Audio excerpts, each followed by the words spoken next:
First of all, that is the challenge, and I think this, when we talk about bad sounding Atmos mixes, that's part of this. Is like, the more you can plan for it, the better you can. You said it has to be recorded from that. So this is even a space as if you're not a mix engineer, if you're just producing a record, if you're just, so this fits everybody. This piece of knowledge can help you no matter where you fit on the spectrum. With the live recording, everyone always wants to feel like they're there. Translate that to your car, your headphones, to the people listening to the record. Yeah. What better way than to put them in the...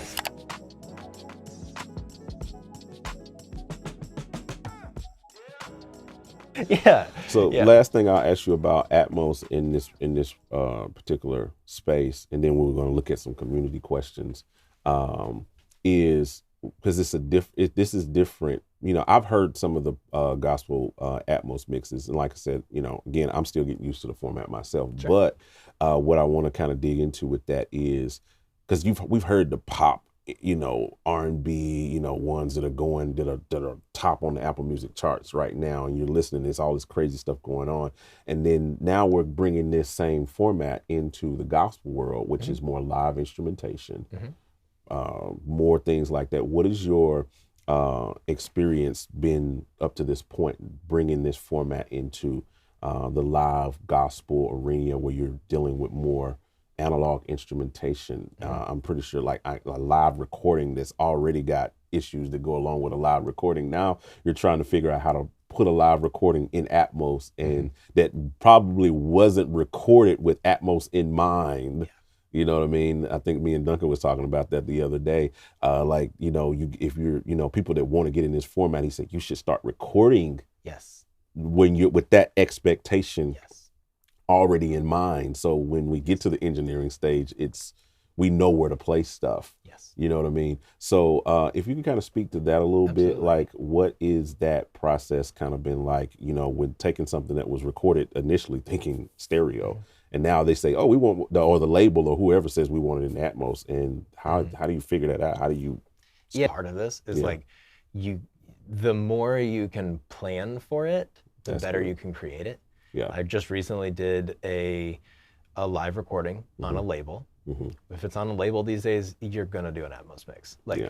You're not getting playlisted on Apple without them. You're not getting, you're not getting placements. You're not, they need it. Yeah. Their labels are requiring it. Sony and Universal at the top are saying we release them simultaneously now. So you have to have them. So I got a live recording with 2 audience mics. And I was like, you gotta be kidding me, guys. Like most of the time, even in stereo, I'd like to have more than 2. Yeah. But at least in stereo, you have 2, a left and a right. Okay, cool. Usually there's somebody with a tambourine or a whistle or somebody in one of the mics. But like so how much better can we put this in a real space? Yeah. If you're recording a lot more channels than that. There you go. Right? Yeah. If we have height channels. Yeah. How are you trying to capture the room? Because that's what we're trying to recreate in here is a room. We're not mixing in 714. We're mixing in Atmos and monitoring in 714. Yeah. Right. So like we're recreating a space. Yeah. Which means you got to capture the space. Wow. And so there's tricks, there's up mixers, there's immersive verbs, there are, you can put stereo and mono verbs in the back, like you can do all kinds of things. And I did, and you can also pull things into the room off of the front wall, like even instruments and things like that. Yeah. Like, that can be very effective. And also you kind of want the band to stay the band and but how much more realistic can it be if we have mics placed back there, and so you hear this woman screaming back over here, and this dude hollering over here, and this one behind you, and you hear a roof, right? Yeah. Like, not that that's something we think about, right? Yeah. When you're in a concert, you're not thinking about how high the ceilings are, but you hear it.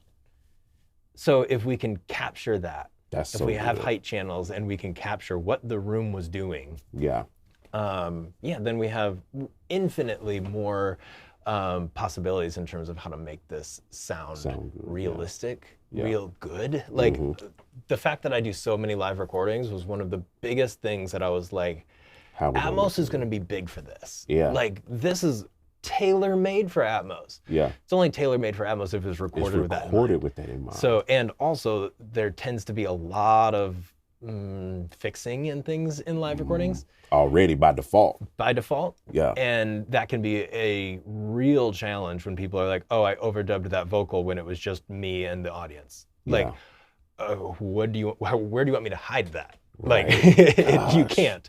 So, and once you have a whole space. Listen, I hope you are enjoying this conversation with Jon Blass. I got something really quick that I want to show you though. Check this out. Hey, this is Jon Blass. You may have seen that I just announced my Gospel Producers Mixing class. My intent here is to let you into my thought process, my insights, how and why I do what I do every day to create the best art that I possibly can for clients that I respect so much. I get to work with some really incredible artists, and this is how I think about mixing and music and art and how I get to the finish line with these records. Click the link in my bio or scan the QR code to gain access to this class. Like, where do you want me to hide that? Right. Like, you can't. So, and once you have a whole space, like, it's not like you can just duck the entire room down because you decided you didn't want the loop in that section. Like, you gotta plan ahead and you gotta actually have it be live for that to all really work all that well. So, there's always compromises. There are in stereo too. Yeah. And we do what we can to make it feel both realistic, a little bit interesting, and utilize the technology to engage the audience. So that's so good. Yeah. So I think this is really good to speak to that, because like you said something that just unlocked the chamber in my brain, and I was just like, man, that's so true that you said that Atmos is really set up for this. This is where we can really win the game in the gospel, or live, recording space.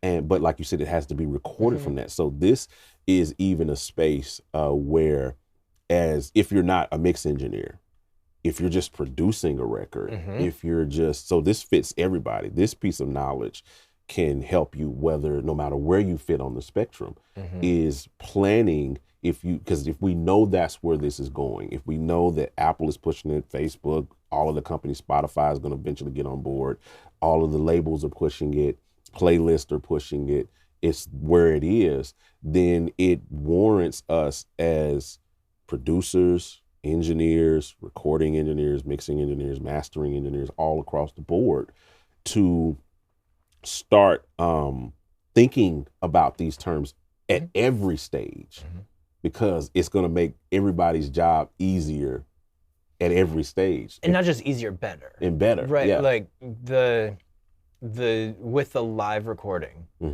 everyone always wants to feel like they're there, right? That's kind of the idea of a live recording. Like, you're trying to translate an experience that they have in church, at a concert, that kind of thing. Yeah. Translate that to your car, your headphones, to the people listening to the record. Yeah. What better way than to put them in the space? So it's not, to me, it's not even like, oh, make my job easier. It's no. Can't we make this better, real? Like, we can make this real. Wow. And I think that that's hugely important. And people already plan. Yeah. Right, when they're doing a production, they're planning for stereo. Yeah.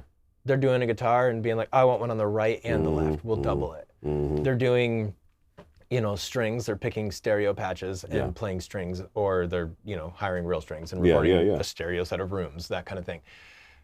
Okay, so all you got to do is kind of expand your horizons a little bit and say, we already plan for this. I need to plan it for where it's actually going to be heard, which is in Atmos now. So so okay, maybe we double the guitar still. Maybe we double the guitar, but then we want another, like, darker little guitar in the back, right? Like, maybe. Maybe we want a swell to come up behind us a little bit, like, be spooky. Like, there's all kinds of, like, and again, this is really hard to do when you've never heard it. Exactly. And you don't know the format.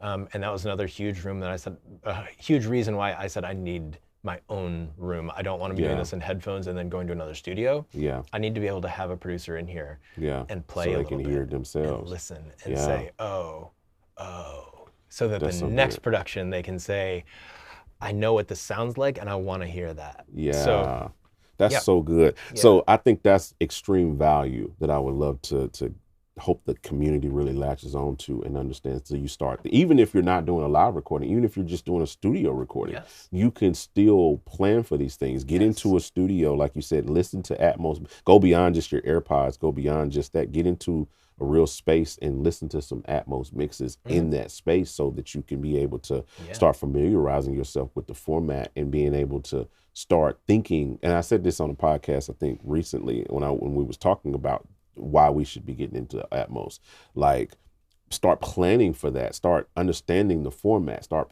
learning how to produce for the format, learning how, now when I'm thinking in the terms beyond produce, learning how to record for the format, learning where to place mics for the format. Like, and if you understand how an Atmos room works and how it's set up, that would help you to be able to start learning how to produce in that format. That's so good, man. Listen, I want to take this opportunity to thank you for watching this video. This is an excerpt from a 2-hour+ interview that we did with Jon Blass as a part of his Art of Mixing Gospel Masterclass. You can get access to the full 2-hour interview plus an additional 3 hours of content on mixing from one of the industry's best mixing engineers. So if you're interested, check out the link below or scan the QR code right here. And if you're not interested in those, then check this video out right here.